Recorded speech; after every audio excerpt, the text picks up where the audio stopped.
You think intelligence is obvious until the person you dismissed proves it was never yours to judge. The moment those words will echo through a luxury Manhattan restaurant, everything about power, status, and perception begins to quietly shift in ways no one notices at first. Inside this high-end space filled with polished glass, soft lighting, and the controlled silence of wealth, a billionaire single dad named Andrew Whitman walks in with the kind of presence that makes conversations lower automatically and movements become more careful. He does not need to announce authority. It follows him naturally, shaped by years of being obeyed without question. Every glance he gives carries quiet evaluation. Every pause feels like measurement. He sits at his usual table, not because it is assigned, but because it is expected. Around him, the world adjusts without protest. Across the floor, Emily Carter moves through her shift as a waitress, her presence almost invisible to those who only see function instead of detail. She carries trays with steady hands, maintains perfect professional posture, and speaks only when required. To most guests, she is part of the background system of service. To Andrew Whitman, at least initially, she is no different from any other staff member, efficient, quiet, replaceable. That assumption forms before a single word is exchanged. He watches her once, briefly, the way people of his position often evaluate service quality without realizing they are also evaluating people. She seems unremarkable, he says casually to himself, not even intending her to hear it. It is not cruelty. It is classification, a quiet internal label formed from surface observation. But something subtle interrupts that classification almost immediately. Emily does not react to attention the way others do. She does not seek approval, nor does she appear intimidated by status. Instead, she moves with a kind of calm precision that feels detached from emotional pressure. Andrew notices this, but does not yet assign meaning to it. When she approaches his table to serve, the interaction is minimal, professional, controlled. "Still water, sir," she says softly, placing the glass with exact alignment. Andrew responds without looking up fully. "People in this room usually try harder to be noticed," he says, almost conversationally. Emily does not respond immediately. She simply pauses for a fraction longer than expected, as if processing not the words themselves, but the structure behind them.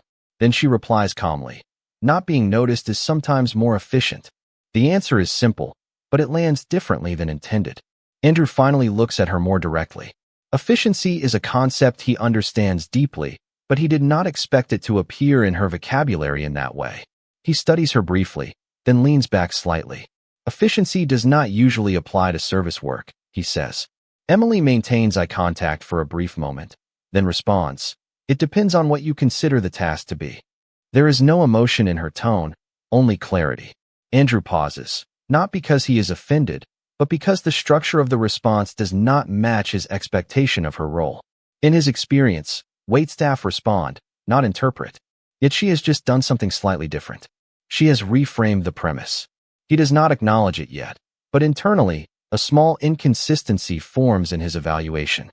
Across the room, ambient conversations continue, glasses clink, soft music plays, but at table 7, something quieter begins to form beneath the surface of routine interaction.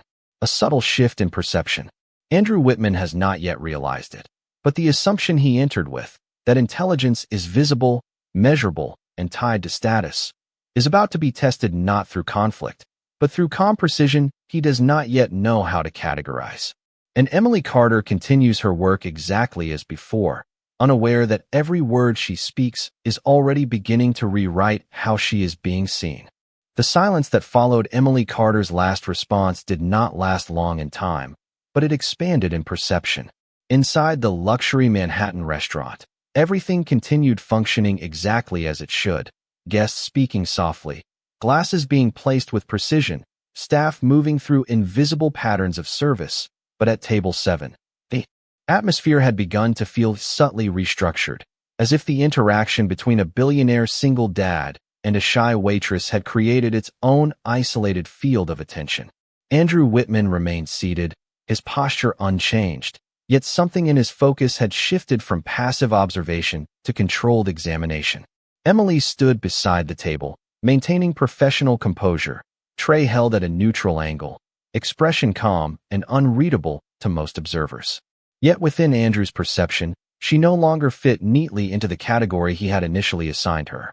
Not because of anything dramatic, but because of the consistency in how she responded to meaning rather than instruction. He broke the silence first, his tone still casual but slightly more deliberate. "You speak as if you are used to being understood precisely," he said. Emily paused briefly before responding. "I speak to avoid being misunderstood," she replied evenly. The answer was simple, but it shifted the direction of the exchange. Andrew looked at her more directly now, his attention narrowing slightly. "Most people do not structure their responses that way in a service environment," he said. Emily maintained eye contact for a brief moment, then answered without hesitation. "Most people are not required to think about clarity in environments where they assume understanding already exists." There was no emotional emphasis in her voice, no attempt to impress or defend. It was purely observational. Andrew leaned back slightly, as if recalibrating the way he was processing her responses. He was not unfamiliar with intelligence in conversation, but he was unfamiliar with it appearing without social signaling. "You corrected yourself earlier when you spoke to another table," he said after a moment. "You adjusted phrasing in real time." Emily tilted her head slightly, not in denial, but in clarification. If something is imprecise, it is easier to correct it immediately than allow confusion to continue, she said. Andrew nodded slowly, though not in agreement or disagreement, more in recognition that the pattern was repeating. Across the room, the restaurant remained unchanged, but within this small exchange, the structure of interpretation had begun to feel unstable. Andrew had entered the evening assuming that roles in this environment were fixed: waiter, guest, manager, service, authority. Yet Emily was responding in ways that did not remain confined within those definitions. Not through rebellion, but through precision that did not require permission. He observed her for another moment before speaking again. "Do you think about language often?" he asked. Emily did not immediately answer, as if considering whether the question required interpretation beyond its surface meaning. "I think about whether it achieves what it is supposed to achieve," she said finally. Andrew's gaze remained steady. "And what do you think it is supposed to achieve?" Emily paused briefly, then replied, "Transfer of meaning without distortion." The simplicity of the statement created a silence that felt slightly different from the ones before it. It was no longer just conversation. It was alignment between two different interpretations of how communication should function. Andrew noticed, without yet naming it, that she was not reacting to him socially in the way most people did when they recognized wealth or authority. There was no adjustment in tone, no hesitation shaped by hierarchy, only consistent clarity. "That is not a typical way to think about service work," he said. Emily responded calmly. "Most service work assumes meaning is already stable." Andrew studied her for a longer moment this time. Something in his internal evaluation had begun to shift, not toward conclusion, but toward uncertainty about the completeness of his original assumption. He had labeled her as unremarkable earlier. That label no longer held its original structure. It had not been disproven loudly. It had simply failed to contain what he was now observing. And Emily Carter, still standing in her uniform beside table 7, remained exactly as she had been at the start of her shift. Yet in Andrew Whitman's perception, she was no longer occupying the same category she had entered under. The interaction at table 7 had reached a level of subtle complexity that neither Andrew Whitman nor Emily Carter had explicitly acknowledged, yet both were now fully operating within its influence. The restaurant around them continued its normal rhythm of service, with quiet conversations, controlled movement, and the soft clinking of glassware forming a familiar background. However, within the small space defined by their exchange, something more structured was unfolding beneath the surface of ordinary dialogue. Emily remained standing beside the table, her posture still aligned with professional expectation. Yet internally, she had begun to notice that this conversation no longer behaved like a standard service interaction. Andrew remained seated, composed as always, but his attention had shifted from initial classification to continuous reassessment. He finally spoke again, his tone steady but more deliberate than before. "You respond as if you are anticipating meaning before it is fully expressed," he said. Emily paused briefly, then answered calmly. I respond to avoid misalignment and understanding, she replied. Andrew studied her for a moment, then leaned slightly forward. That is not a typical response structure for this environment, he said. Emily tilted her head slightly, not defensively, but as if evaluating the accuracy of the statement. It depends on what you define as typical, she said.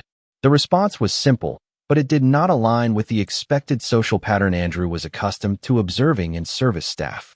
He did not react outwardly, but internally, the inconsistency became more defined.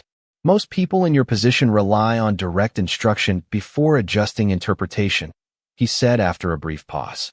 Emily maintained steady eye contact. Most instruction assumes shared interpretation already exists, she replied. The sentence landed without emphasis, but its structure carried a level of clarity that made Andrew pause longer than before. He leaned back slightly, observing her in silence for a moment. It was not discomfort. It was recalibration. Across the restaurant, nothing changed in appearance, yet the psychological framing of their table had begun to separate from the surrounding environment. Andrew spoke again, his tone still, controlled. Do you consciously analyze language while you are working? He asked. Emily considered the question for a brief moment before responding. I analyze whether the intended meaning matches the delivered meaning, she said. Andrew nodded slightly. That is not a required function of your role, he replied. Emily answered evenly. It becomes necessary when ambiguity affects outcome. There was no emotional shift in her response, only structure. Andrew studied her again, more carefully this time. Earlier in the evening, he had categorized her as efficient but ordinary. That categorization was no longer stable. Not because she had displayed something overtly extraordinary, but because her responses consistently operated outside the expected simplicity of service interaction. He spoke again after a moment. You are very precise in how you process language, he said. Emily replied calmly. Precision reduces misunderstanding. Andrew observed her closely. Most people do not think about misunderstanding at that level in this context, he said. Emily responded without hesitation. Most people assume it will resolve itself.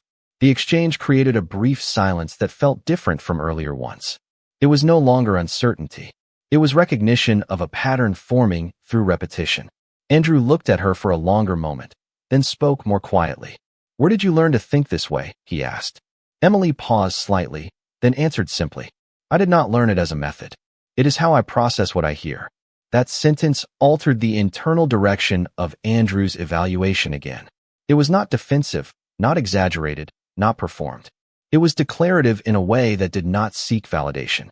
For the first time since she approached his table, Andrew did not immediately assign a label to what he was observing.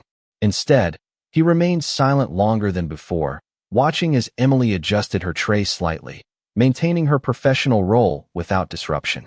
Yet in his perception, she was no longer contained within that role in the same way.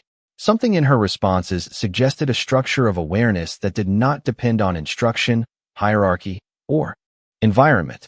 And for Andrew Whitman, that realization marked the beginning of a shift he had not anticipated when he first decided she was simply a waitress performing her job. The shift in tone at table 7 was no longer subtle enough for Andrew Whitman to ignore, even if nothing in the external environment of the restaurant had changed. The luxury Manhattan dining space continued operating with its usual precision, waitstaff moving between tables, soft conversations blending into ambient elegance, and the controlled rhythm of high-end service remaining uninterrupted. Yet within the narrow focus of Andrew's attention, the interaction with Emily Carter had evolved into something that no longer fit his initial framework of classification. Emily remained beside the table, maintaining professional posture, tray steady, expression calm and neutral, yet internally, she had begun to recognize that this conversation was no longer functioning within normal service boundaries. Andrew finally spoke again, his voice measured but more deliberate than before. You do not speak like someone who is restricted by your environment, he said. Emily paused briefly, then responded calmly. I speak based on what I understand, not on what is expected, she said. Andrew observed her without immediate reaction. The statement itself was simple, but its structure did not align with the assumptions he had formed earlier in the evening. Expectation is usually what defines communication in service roles, he replied after a moment. Emily tilted her head slightly, not in disagreement, but in clarification. Expectation often limits communication rather than defining it, she said. The response was not emotional nor argumentative. It was structural. Andrew leaned back slightly, his attention narrowing further. You consistently reframe statements rather than respond directly to them, he said. Emily answered evenly.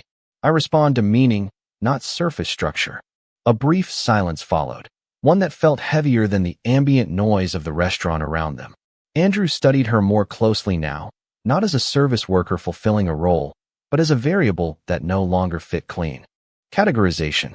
Do you realize that most people in your position do not analyze language at this level? He asked. Emily did not hesitate. Most people are not required to ensure precision under uncertainty, she replied. The sentence landed with a clarity that made Andrew pause longer than before. It was not defiance. It was not performance.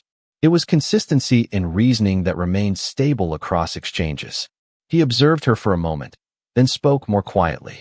You seem aware of structure in communication that others do not actively consider, he said.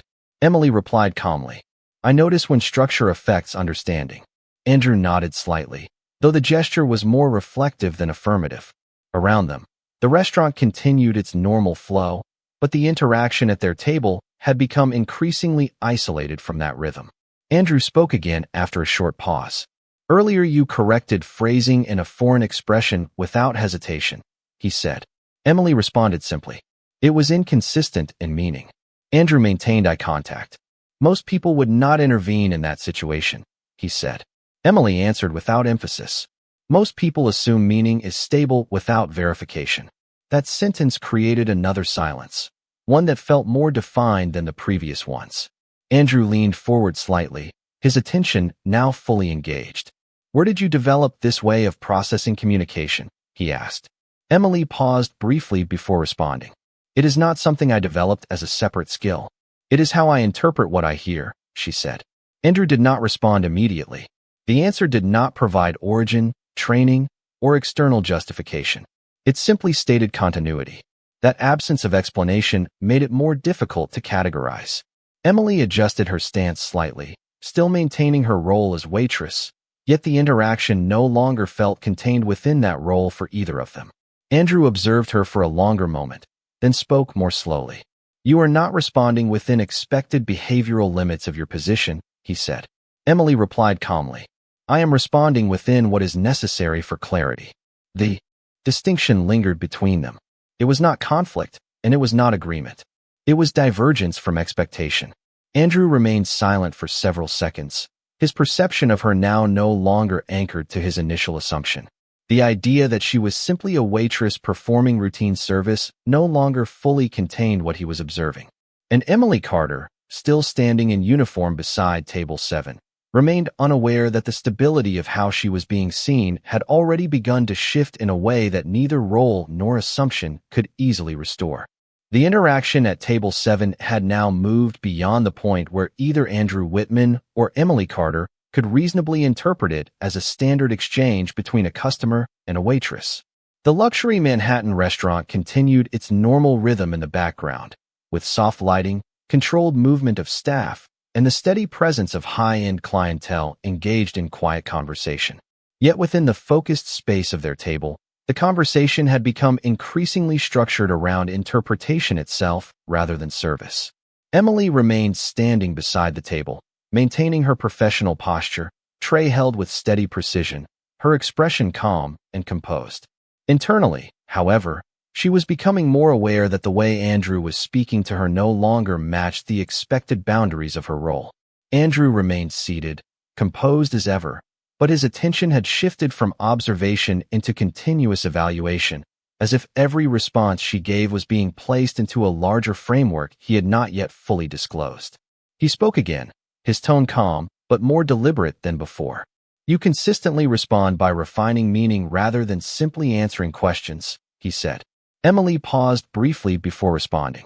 I respond in a way that reduces misunderstanding, she said. Andrew studied her without immediate reaction.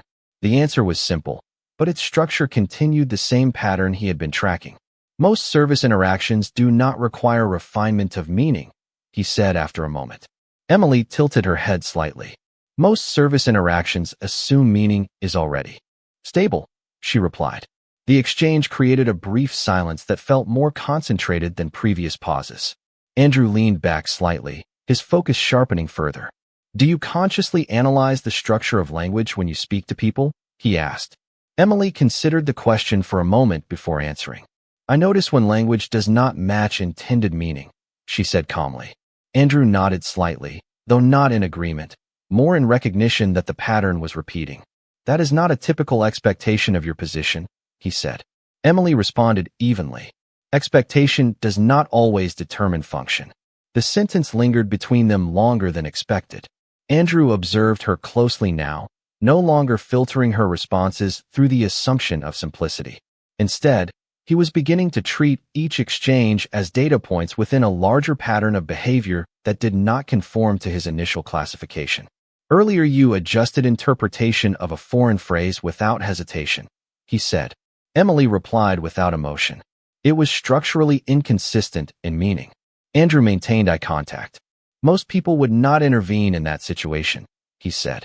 Emily answered simply. Most people do not prioritize structural accuracy over assumed context. The silence that followed was heavier than before, not because of tension, but because of alignment shifting between two different ways of processing communication. Andrew spoke again after a pause. Where did you learn to think this way about language? He asked. Emily hesitated briefly, then answered. It is not something I learned as a separate method. It is how I process what I hear, she said. Andrew did not respond immediately. The absence of external justification made the explanation more difficult to categorize within his existing framework. He had initially approached the interaction with a clear assumption about her role, intelligence, and expected limitations. That assumption was no longer stable. Emily remained beside the table, still performing her duties outwardly, but the interaction itself had shifted into something neither of them could fully return from. Andrew finally spoke again, more quietly than before. You are not responding within expected behavioral constraints for your role, he said. Emily replied calmly. I am responding within what is necessary for clarity, she said. That distinction settled into the space between them with increasing weight. It was no longer about service efficiency or casual conversation. It was about interpretation itself. Andrew looked at her for a longer moment than any before, his perception no longer anchored in his original classification. Emily Carter was still a waitress in appearance, still performing the same function within the restaurant environment. Yet within Andrew Whitman's observation, that definition no longer fully contained what he was witnessing. And for the first time since the interaction began, he did not immediately attempt to reduce her into a simpler category. The space between certainty and uncertainty had widened significantly at Table 7, though neither Andrew Whitman nor Emily Carter acknowledged it directly. The restaurant around them continued to operate in its usual controlled harmony, with soft lighting, quiet conversations, and the subtle choreography of high-end service maintaining its rhythm. Yet within the focused interaction between the billionaire single dad and the shy waitress, something more abstract had begun to take shape, as if the conversation itself had evolved into a system of interpretation rather than exchange. Emily remained beside the table, maintaining her professional stance, tray held with steady control, expression calm and neutral. However, internally she was now more aware of the unusual direction this conversation had taken, not because it was hostile, but because it no longer behaved like any interaction she had previously experienced in this environment. Andrew remained seated, posture unchanged, but his attention had become more continuous and less segmented, as though he was no longer simply responding to her words, but tracking the structure behind them. He spoke again after a moment of silence, his tone calm, but noticeably more deliberate. Your responses consistently prioritize structural accuracy over social expectation, he said. Emily paused briefly before replying. If meaning is unclear, social expectation does not improve understanding, she said. Andrew observed her closely without immediate response. The statement was simple, but it reinforced the same pattern he had been observing since the beginning of their interaction. Most people adjust their communication based on context rather than structure, he said after a moment. Emily responded evenly. Context can be misinterpreted if structure is not clear first, she replied. The silence that followed was not empty, but dense with unspoken recalibration. Andrew leaned slightly forward, his focus narrowing further. "You do not appear to rely on assumed interpretation when you speak," he said. Emily considered the statement briefly. "Assumption increases the probability of error," she said calmly. Andrew nodded slightly, though the gesture was more reflective than agreement. Across the restaurant, nothing had changed in appearance, but within the space of their exchange, the nature of communication had become increasingly analytical rather than social. Andrew spoke again after a brief pause. "Earlier, when you corrected phrasing in another language, you did so without hesitation," he said. Emily replied simply, "Because the inconsistency was immediate." Andrew maintained eye contact. "Most individuals would not intervene in a situation where they are not explicitly involved," he said. Emily responded without emotional variation. "Intervention is unnecessary when clarity can be restored," she said. The sentence remained in the space between them longer than expected. Andrew slowly leaned back, his perception shifting further away from his original assumptions. What he had initially categorized as ordinary service behavior was now consistently demonstrating a level of structural reasoning that did not align with his prior expectations. He spoke again, more quietly than before. "You seem to operate on a principle of minimizing interpretive distortion," he said. Emily replied evenly. "I operate on the principle of preserving intended meaning," she said. Andrew did not respond immediately. The distinction between their phrasing was subtle, but significant. One described behavior. The other described intent. He observed her for a longer moment, no longer attempting to force her responses into predefined categories. Emily remained composed, still fulfilling her role outwardly. Yet the interaction itself had clearly shifted into something neither of them could reduce to routine explanation. Andrew finally spoke again, his tone measured but noticeably lower in intensity. "Your communication style is not aligned with expected patterns for your position," he said. Emily responded calmly. "Position does not determine cognitive process," she said. That statement settled into the conversation with a finality that neither expanded nor resolved the tension, but instead clarified its nature. Andrew looked at her in silence for several seconds, his earlier classification of her no longer holding structural integrity in his mind. Emily Carter remained visually unchanged in her role as waitress within the luxury restaurant environment. But within Andrew Whitman's perception, the framework that defined her had begun to dissolve into something less familiar and far more complex than he had initially assumed. The interaction at Table 7 had now reached a stage where both Andrew Whitman and Emily Carter were no longer simply exchanging statements, but actively engaging in an unspoken process of redefinition. The luxury Manhattan restaurant continued its normal operations in the background, maintaining its polished rhythm of service, soft lighting, and controlled movement.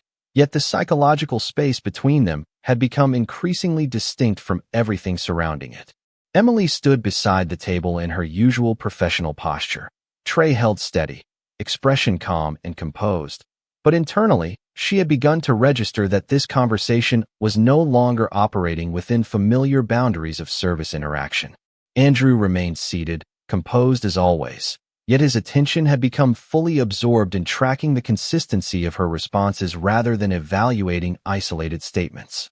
He spoke again after a brief silence, his tone steady but more deliberate than before. "You do not adjust your responses based on perceived hierarchy," he said. Emily paused briefly before answering. "Hierarchy does not change the requirement for clarity," she replied.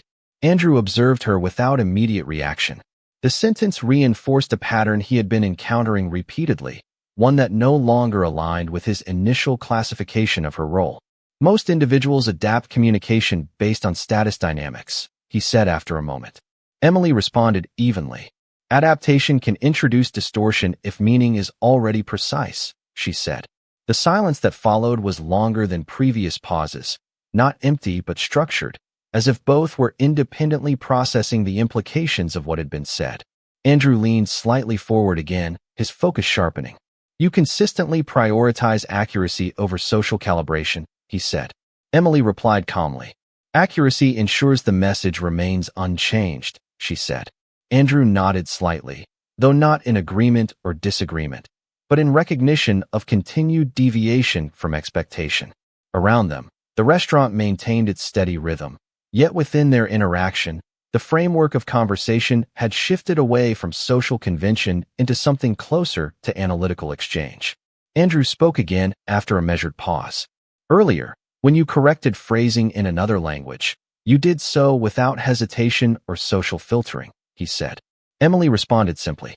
Correction was necessary for alignment of meaning, she said. Andrew maintained eye contact. Most people would avoid intervening in communication they are not directly responsible for, he said. Emily answered without emotional variation. Responsibility is not required when clarity is at risk, she said. The statement lingered in the space between them with increased weight, not because it was dramatic, but because it consistently resisted reduction into simpler interpretation. Andrew leaned back slightly, his perception continuing to shift away from his original assumptions. What he had initially categorized as ordinary service behavior was now demonstrating a consistent structural logic that did not conform to his expectations for role-based communication. He spoke again, more quietly than before. Your responses suggest an underlying system of interpretation that prioritizes structural integrity of meaning, he said. Emily replied evenly. I respond based on how meaning is constructed, not how it is assumed, she said. Andrew did not respond immediately. The distinction between their approaches had become increasingly clear, yet not easily categorizable within his existing framework of understanding. He observed her for a longer moment, no longer attempting to compress her behavior into predefined assumptions. Emily remained composed, continuing her role visually unchanged, yet the interaction itself had clearly evolved beyond its initial form. Andrew finally spoke again, his tone lower and more reflective. You are not functioning within expected behavioral parameters for your position, he said. Emily responded calmly. Behavior is not dependent on position, she said. That final distinction settled into the exchange without escalation or resolution, but with a clarity that made further simplification increasingly difficult. Andrew remained silent for several seconds, his perception no longer anchored to his earlier classification. Emily Carter, still appearing as a waitress within the structured environment of the luxury restaurant, was no longer fully contained within that definition in his mind. And for the first time since the conversation began, Andrew Whitman did not attempt to immediately reassign her into a simpler category of understanding. The exchange at Table 7 had now reached a point where neither Andrew Whitman nor Emily Carter could reasonably pretend it was still a standard interaction between a customer and a waitress. The luxury Manhattan restaurant continued its carefully controlled rhythm in the background, with soft ambient lighting, precise service movements, and quiet conversations blending into an atmosphere of refined normality. Yet within the narrow space of their dialogue, something had fundamentally shifted. The conversation was no longer about service, nor even about direct communication. It had become a continuous examination of how meaning itself was constructed, delivered, and interpreted. Emily stood beside the table with steady composure, tray held in balanced position, her posture unchanged from earlier moments. But internally, she had become increasingly aware that the direction of this exchange no longer fit any familiar pattern from her experience in this environment. Andrew remained seated, calm and controlled as always, but his focus had intensified into something more persistent than observation. He was no longer evaluating her responses as isolated statements. He was tracking continuity, structure, and consistency across every exchange. He spoke again after a short silence, his tone steady but more deliberate than before. You do not appear to rely on social hierarchy when forming responses, he said. Emily paused briefly before answering. Social hierarchy does not affect structural accuracy of meaning, she replied. Andrew observed her without immediate reaction. The statement reinforced the same underlying pattern he had been encountering since the beginning of their interaction. Most individuals adapt communication based on perceived authority, he said after a moment. Emily responded evenly. Perception of authority does not change whether meaning is correctly formed, she said. The silence that followed was no longer passive. It felt structured, as if both were independently processing the implications of continued inconsistency between expectation and reality. Andrew leaned slightly forward again, his attention narrowing further. "You consistently separate meaning from social context," he said. Emily replied calmly. "Meaning should remain stable regardless of context," she said. Andrew nodded slightly, though not as agreement, but as recognition that the pattern had become increasingly stable and difficult to dismiss. Around them, the restaurant maintained its usual flow of service, but within their interaction, the conversational environment had effectively detached from the surrounding social structure. Andrew spoke again after a measured pause. "Earlier, you corrected a linguistic inconsistency without hesitation," he said. Emily answered simply. "The inconsistency affected clarity," she said. Andrew maintained eye contact. "Most people would avoid intervening in communication they are not responsible for," he said. Emily replied without emotional variation. "Responsibility is not required when clarity is compromised," she said. The statement lingered longer than previous exchanges, not because it was dramatic, but because it consistently resisted reduction into simpler categories. Andrew leaned back slightly, his perception continuing to shift away from his original assumptions. What he had initially classified as ordinary service behavior was now demonstrating a persistent structural logic that did not conform to expected role-based communication patterns. He spoke again, his tone lower and more reflective. "Your responses indicate a system of interpretation that prioritizes structural integrity over social adaptation," he said. Emily replied evenly.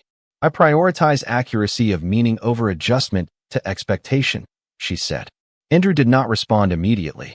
The distinction between their approaches had become more defined, yet still resisted simple categorization within his established framework. He observed her for a longer moment, no longer attempting to compress her responses into predefined assumptions of role or capability. Emily remained composed, still visually functioning within her position as waitress, yet the interaction itself had clearly expanded beyond its original boundaries. Andrew finally spoke again, more quietly than before. "You are not operating within expected behavioral limits for your position," he said. Emily responded calmly. "Behavior is determined by interpretation of meaning, not assigned position," she said.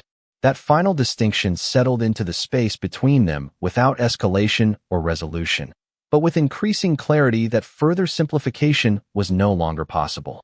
Andrew remained silent for several seconds, his perception no longer anchored to his original classification. Emily Carter, still appearing as a waitress within the structured environment of the luxury Manhattan restaurant, was no longer fully contained within that definition in his understanding. And for the first time since the interaction began, Andrew Whitman did not attempt to immediately reduce her into a simpler category of comprehension, instead remaining in a state of observation that suggested his internal framework was still actively recalibrating.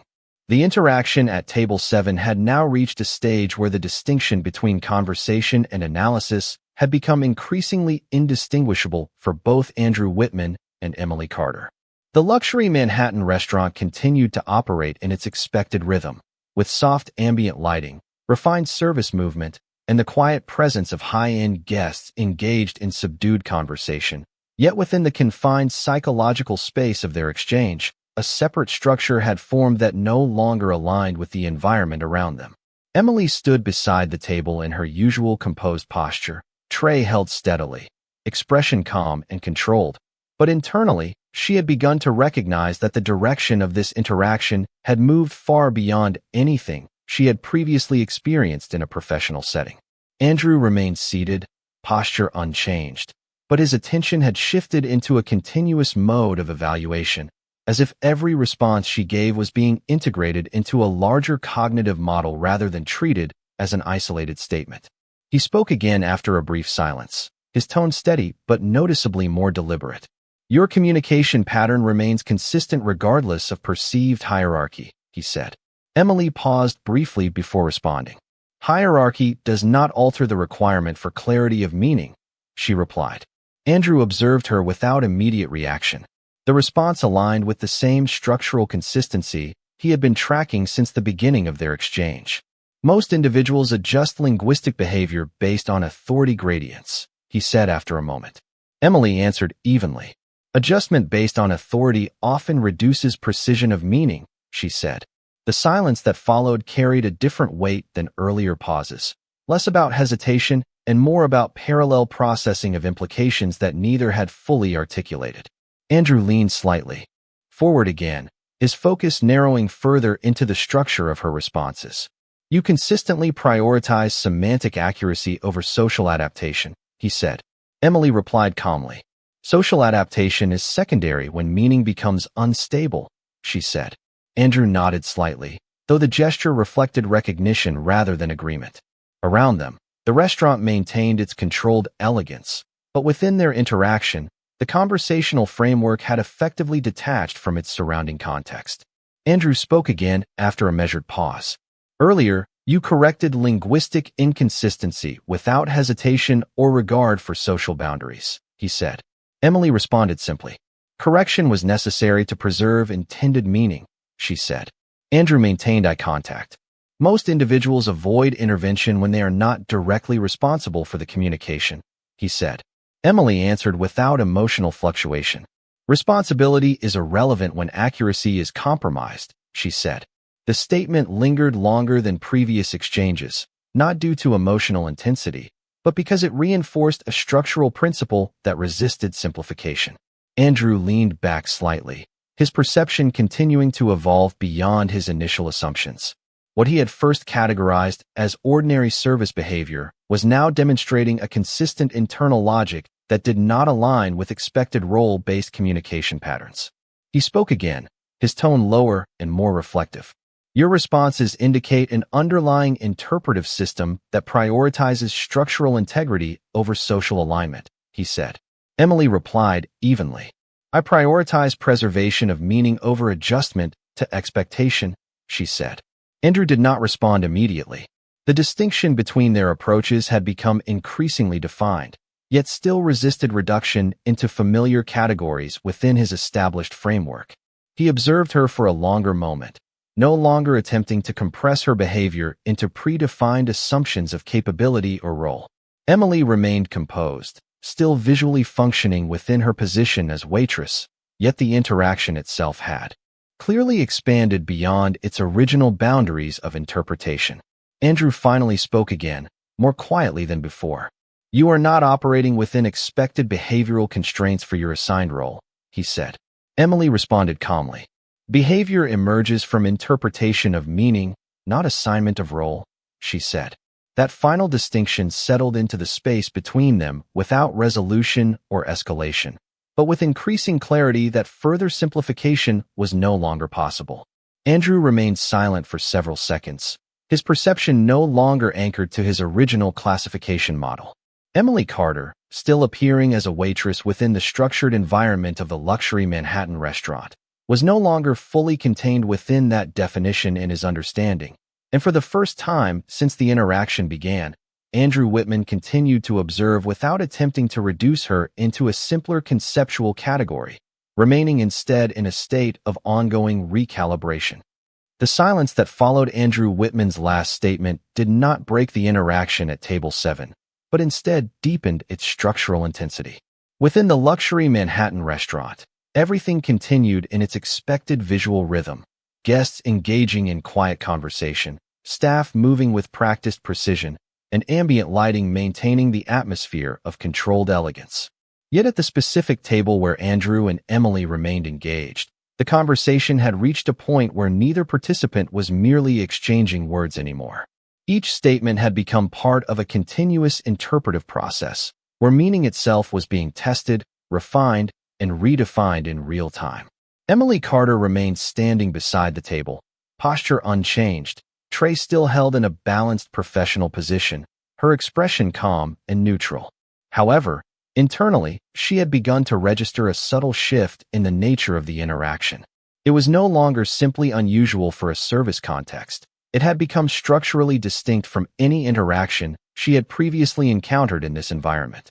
Andrew Whitman remained seated, composed as ever, but his attention was now fully absorbed in the continuity of her responses. He no longer evaluated her statements in isolation.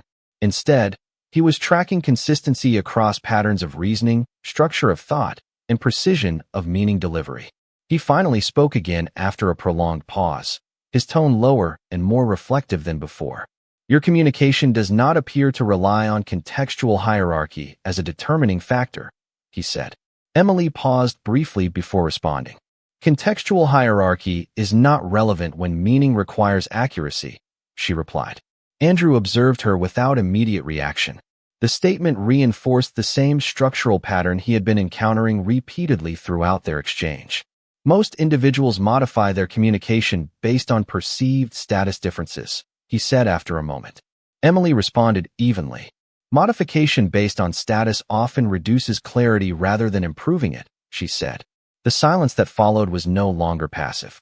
It had become a structured pause in which both were independently processing the implications of what had been established through repeated consistency. Andrew leaned slightly forward again, his focus narrowing further into the architecture of her reasoning. You consistently prioritize structural precision over social adaptation mechanisms, he said. Emily replied calmly. Social adaptation is secondary to preservation of meaning integrity, she said. Andrew nodded slightly, though the gesture reflected recognition rather than agreement. Around them, the restaurant maintained its controlled and elegant rhythm, yet within their interaction, the conversational framework had effectively separated from its surrounding environment. Andrew spoke again after a measured pause. Earlier in this interaction, you corrected linguistic inconsistency without hesitation or reference to social boundaries, he said. Emily answered simply. Correction was required to restore intended meaning, she said. Andrew maintained steady eye contact. Most individuals avoid intervention when they are not directly responsible for communication content, he said. Emily replied without emotional variation. Responsibility is not required when accuracy is compromised, she said. The statement lingered longer than previous exchanges, not due to emotional weight, but due to its structural clarity and resistance to reinterpretation. Andrew leaned back slightly, his perception continuing to shift beyond his initial framework. What he had first categorized as standard service behavior was now demonstrating a persistent internal logic that did not conform to expected role-based communication patterns. He spoke again, his tone lower and more contemplative. Your responses suggest an underlying interpretive system that prioritizes structural integrity of meaning over social alignment factors, he said. Emily replied evenly. I prioritize preservation of meaning over adjustment to expectation frameworks, she said. Andrew did not respond immediately. The distinction between their approaches had become increasingly defined, yet still resisted simplification within his existing mental model. He observed her for a longer moment, no longer attempting to compress her behavior into predefined assumptions of role or capability. Emily remained composed, still visually functioning within her position as waitress, yet the interaction itself had clearly expanded beyond its original boundaries of interpretation and categorization. Andrew finally spoke again, more quietly than before. You are not operating within expected behavioral constraints associated with your assigned position, he said. Emily responded calmly. Behavior is a function of interpretive logic, not positional assignment, she said. That final distinction settled into the space between them without resolution or escalation, but with increasing clarity that further simplification was no longer possible. Andrew remained silent for several seconds, his perception no longer anchored to his original classification model, continuing instead in a state of active recalibration as he observed Emily Carter, who still appeared outwardly as a waitress within the structured environment of the luxury Manhattan restaurant, yet was no longer fully contained within that definition in his understanding. The interaction at table 7 had now entered a stage where silence itself had become part of the communication structure. Within the luxury Manhattan restaurant, nothing outwardly appeared different. Guests continued their quiet conversations, glassware reflected warm ambient lighting, and staff maintained the seamless choreography of high-end service. Yet for Andrew Whitman and Emily Carter, the surrounding environment had begun to feel increasingly secondary, as if their exchange had created its own isolated framework of meaning that no longer depended on the restaurant context. Emily remained beside the table, posture steady, tray held in a neutral professional position, expression composed and controlled. Internally, however, She was now fully aware that the nature of this interaction had shifted beyond routine service boundaries. Andrew remained seated, his posture unchanged, but his focus had become entirely absorbed in continuity rather than individual statements. He was no longer reacting to what she said moment by moment. He was mapping consistency across time, evaluating structural coherence in her communication pattern. He finally spoke again after a longer pause, his tone lower and more deliberate than before. Your communication pattern does not appear to incorporate social hierarchy as a modifying factor, he said. Emily paused briefly before responding. Social hierarchy is not relevant to maintaining clarity of meaning, she replied. Andrew observed her without immediate reaction. The statement aligned precisely with the same structural logic he had been tracking since the beginning of their exchange. Most individuals adjust communication behavior based on perceived authority gradients, he said after a moment. Emily answered evenly. Adjustments based on authority often reduce precision rather than improve it, she said. The silence that followed was no longer incidental. It functioned as a processing interval, as if both were independently evaluating the implications of repeated structural consistency. Andrew leaned slightly forward again, his attention narrowing further into the architecture of her reasoning. You consistently prioritize semantic integrity over social adaptation mechanisms, he said. Emily replied calmly. Semantic integrity is required for accurate transfer of meaning, she said. Andrew nodded slightly, though the gesture reflected recognition rather than agreement. Around them, the restaurant maintained its controlled rhythm, yet within their interaction, the conversational framework had fully separated from its surrounding environment. Andrew spoke again after a measured pause. Earlier in this exchange, you corrected linguistic inconsistency without hesitation or reference to social consequence, he said. Emily responded simply. Correction was necessary to restore intended meaning structure, she said. Andrew maintained steady eye contact. Most individuals avoid intervention when they are not explicitly responsible for the communication content, he said. Emily replied without emotional variation. Responsibility is not required when structural clarity is compromised, she said. The statement lingered longer than previous exchanges, not because of emotional intensity, but because of its resistance to reinterpretation. Andrew leaned back slightly, his perception continuing to move beyond initial categorization. What he had first assumed to be ordinary service behavior was now demonstrating a persistent internal logic that did not conform to expected role-based communication patterns. He spoke again, his tone lower and more reflective. Your responses indicate an interpretive framework that prioritizes structural integrity of meaning over social alignment constraints, he said. Emily replied evenly. I prioritize preservation of meaning over adaptation to expectation systems, she said. Andrew did not respond immediately. The distinction between their approaches had become increasingly defined, yet still resisted reduction into simpler cognitive categories within his established framework. He observed her for a longer moment, no longer attempting to compress her behavior into predefined assumptions of role or capability. Emily remained composed, still visually functioning within her position as waitress, yet the interaction itself had clearly expanded beyond its original boundaries of interpretation. Andrew finally spoke again, more quietly than before. You are not operating within expected behavioral constraints associated with your assigned position, he said. Emily responded calmly. Behavior is derived from interpretive logic, not assigned position, she said. That final distinction settled into the space between them without resolution or escalation, but with increasing clarity that further simplification was no longer possible.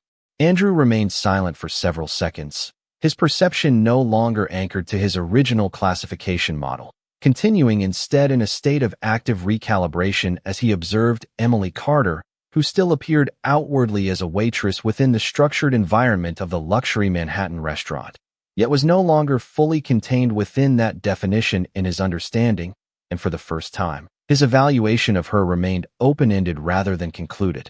The interaction at Table 7 had now reached a stage where silence no longer represented absence of communication, but rather the continuation of it in a more structured form. Within the luxury Manhattan restaurant, the environment remained visually unchanged, maintaining its controlled elegance of soft lighting, precise service movement, and subdued conversation among high-end guests. Yet within the psychological space shared by Andrew Whitman and Emily Carter, the exchange had become increasingly detached from the physical surroundings, operating instead as a continuous process of interpretation and recalibration. Emily stood beside the table, posture unchanged, tray held in balanced professional alignment, expression calm and steady, though internally, she had become fully aware that the interaction had exceeded any standard framework of service engagement. Andrew remained seated, composed, and still, but his attention was no longer directed at individual responses. He was now observing continuity, tracking structural consistency across time, evaluating whether her communication patterns followed any predictable deviation or hidden logic. He finally spoke again after a prolonged silence, his tone lower and more deliberate than before. Your communication system appears to remain stable regardless of external social hierarchy variables, he said. Emily paused briefly before responding. Stability of meaning should not depend on external hierarchy conditions, she replied. Andrew observed her without immediate reaction. The statement aligned with the same structural pattern he had been encountering throughout the entire interaction. Most individuals modify communicative behavior based on perceived authority levels, he said after a moment. Emily answered evenly. Modification based on authority introduces variability in meaning that is not always necessary, she said. The silence that followed was no longer passive. It functioned as an analytical pause, as if both were independently processing the implications of repeated structural consistency, without deviation. Andrew leaned slightly forward again, his focus narrowing further into the underlying architecture of her responses. You consistently prioritize semantic precision over social adaptation mechanisms, he said. Emily replied calmly. Semantic precision ensures that meaning is transmitted without distortion, she said. Andrew nodded slightly, though the gesture reflected recognition rather than agreement. Around them, the restaurant continued its normal operational rhythm, yet within their interaction, the conversational framework had completely separated from its external context. Andrew spoke again after a measured pause. Earlier in this interaction, you corrected linguistic inconsistency without hesitation or regard for social consequence, he said. Emily responded simply. Correction was necessary to preserve structural clarity of meaning, she said. Andrew maintained steady eye contact. Most individuals avoid intervention when they are not directly responsible for the content of communication, he said. Emily replied without emotional variation.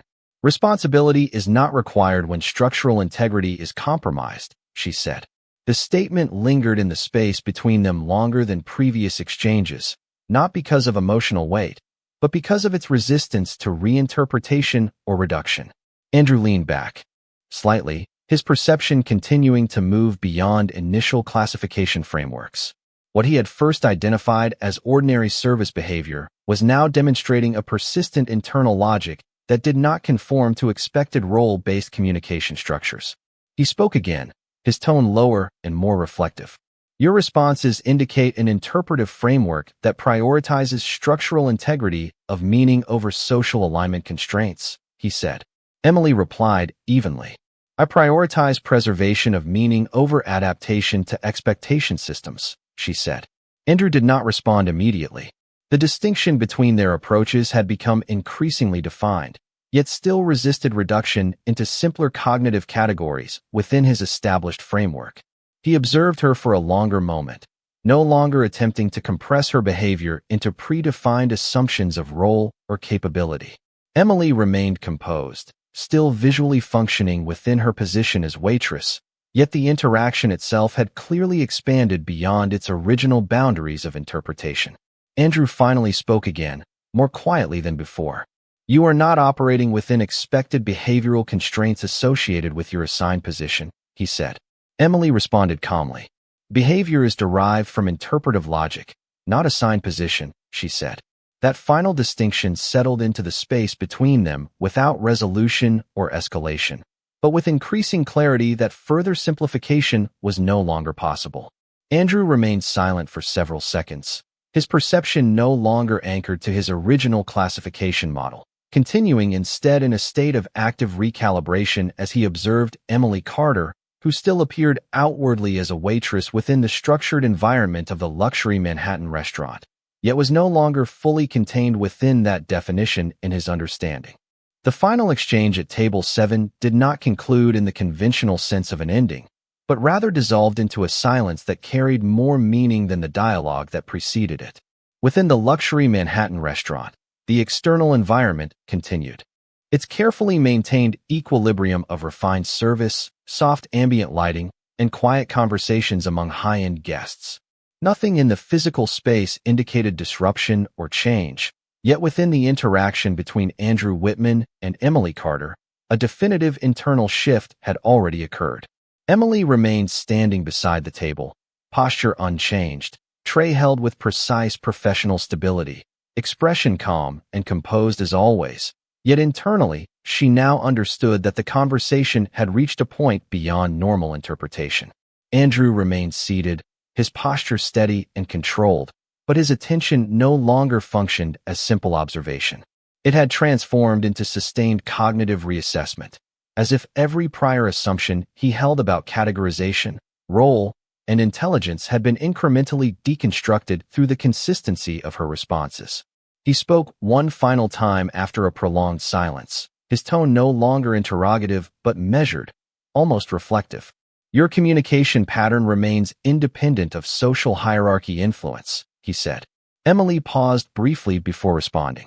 Meaning should remain independent of hierarchy in order to remain accurate, she replied. Andrew observed her without immediate reaction. The statement was not new in content, but its repetition across multiple structural variations reinforced the same conclusion he had been approaching throughout the interaction. Most individuals adjust communicative structure based on perceived authority gradients, he said quietly. Emily answered evenly. Adjustment based on authority introduces interpretive variance that can distort intended meaning, she said.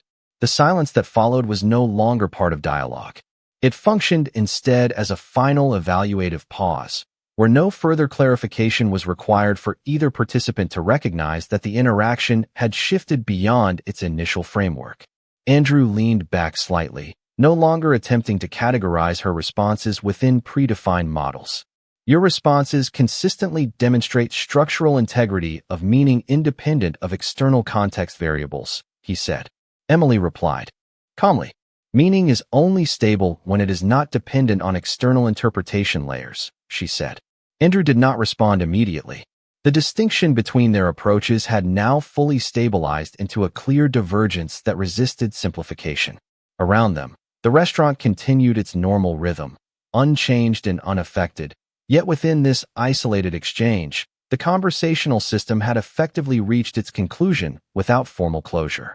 Andrew remained silent for several seconds, his perception no longer anchored to his initial assumptions, continuing instead in a state of complete reassessment of the framework through which he had first defined her.